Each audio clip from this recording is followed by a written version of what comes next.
Salam Indonesia, salam Nusantara dari Sabang sampai Merauke, dari Miangas sampai Pulau Rote. Mantalah iman kita, mantalah kasih kita, mantalah pengharapan kita tentunya dalam Yesus Kristus menjadi Tuhan dan Juru Selamat kita dan Juru Selamat dunia. Jangan katakan bahwa Yesus itu bukan Tuhan, jangan katakan pula bahwa Yesus itu bukan Juru Selamat. Dia adalah Tuhan, Dia adalah Juru Selamat. Kalau engkau percaya, engkau akan diselamatkan. Engkau tidak percaya, engkau akan dihukum. Yohanes 3 ayat 36. Dan Yesus sudah berkata dalam Yohanes 14 ayat yang ke-6, Akulah jalan dan kebenaran dan hidup, tiada seorang sampai kepada Allah kalau tidak melalui aku. Dan Rasul Petrus mengatakan dalam Kisah Rasul 4 ayat 12, dan keselamatan tidak dalam siapapun juga selain di dalam Dia, Yesus Kristus.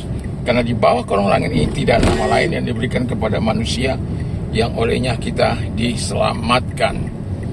Dan juga Paulus dalam Kisah Rasul 16 ayat 31, percayalah kepada Tuhan Yesus Kristus, maka engkau akan diselamatkan, engkau dan seisi rumahmu.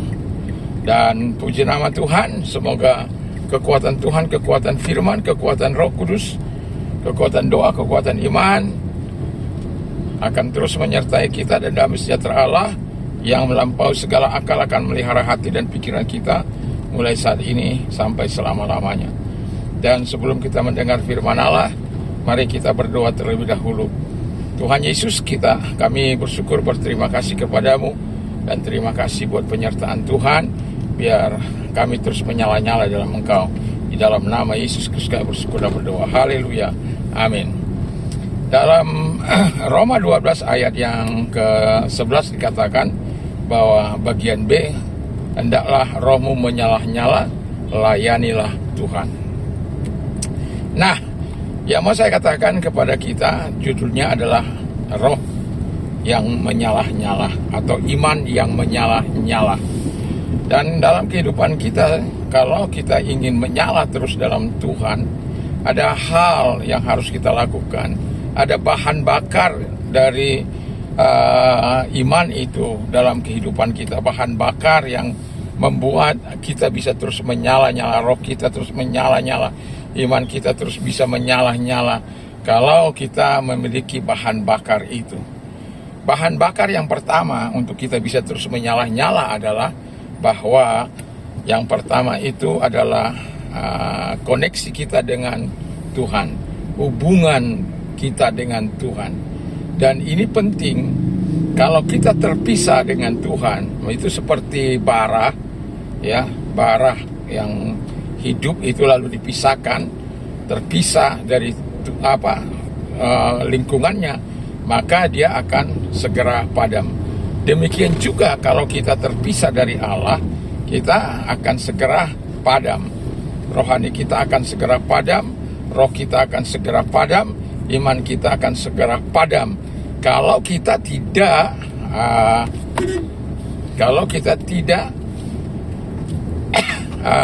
memiliki koneksi dengan Tuhan, hubungan yang akrab dengan Tuhan, supaya hidup kita menunggal bersatu dengan Tuhan, sehingga api dari Tuhan itu melekat dengan sendirinya dalam setiap kehidupan kita.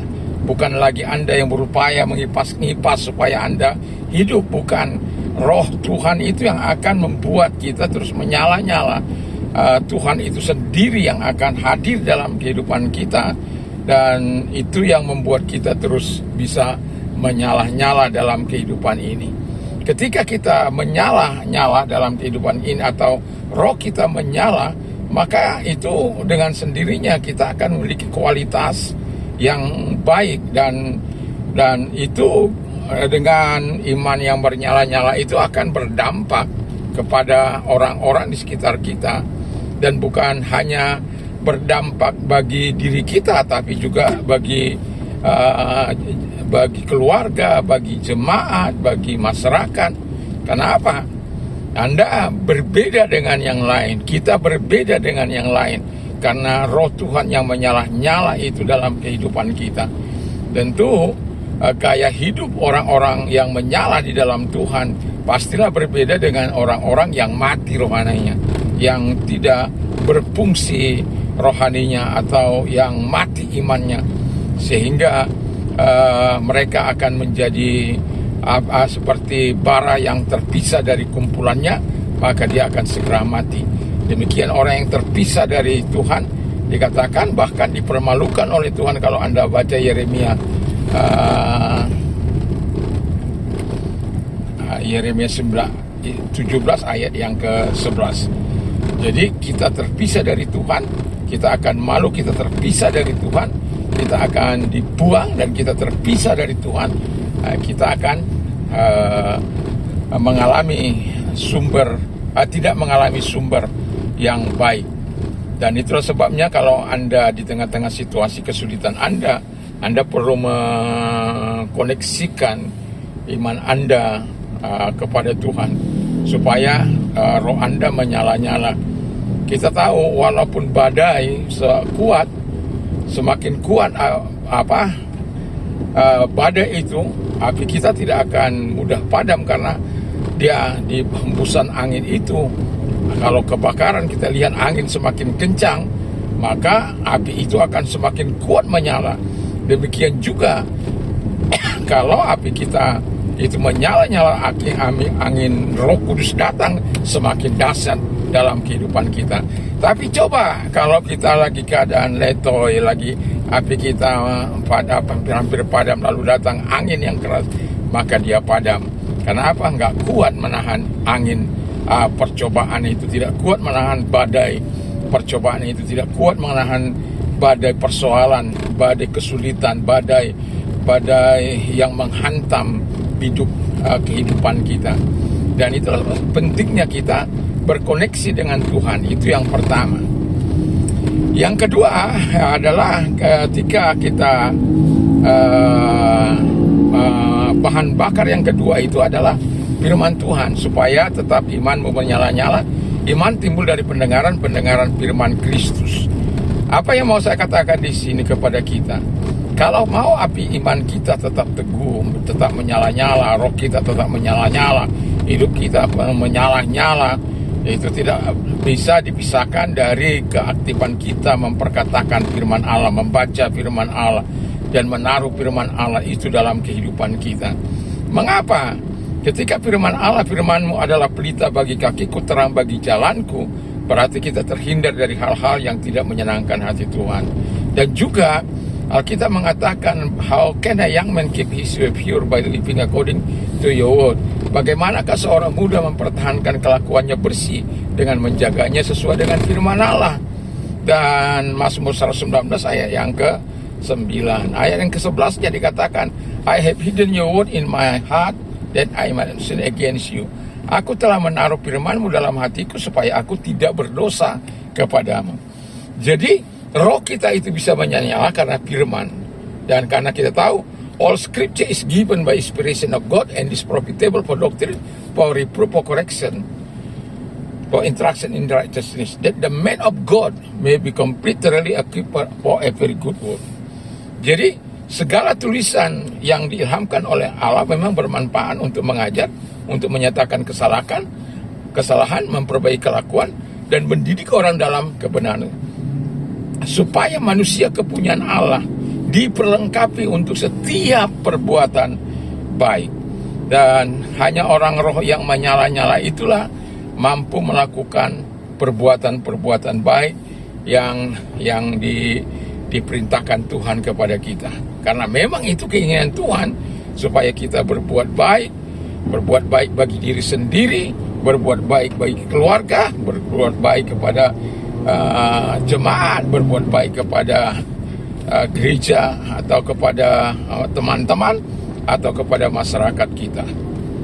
Nah itu, ketika kita berbuat baik, maka apa yang dikatakan oleh firman ini, kita telah melakukan bagian yang dalam praktik nyata, kasih yang nyata, seperti mengasihi anak, mengasihi istri bagi yang punya istri, mengasihi suami bagi yang punya suami, dan anak mengasihi orang tua, dan lain sebagainya.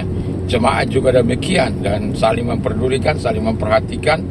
Kita masih ingat, jangan jumbo-jumbo berbuat baik, karena kalau sudah tiba waktunya, kita akan mendapatkan upahnya, selama kita tidak menjadi lelah atau putus asa.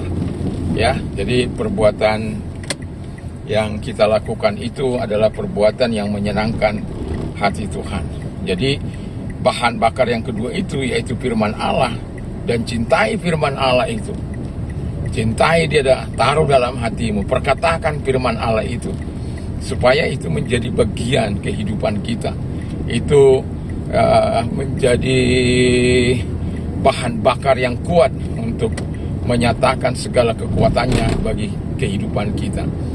Ya, yang ketiga adalah pujian dan penyembahan. Bahan bakar yang ketiga itu adalah pujian dan penyembahan.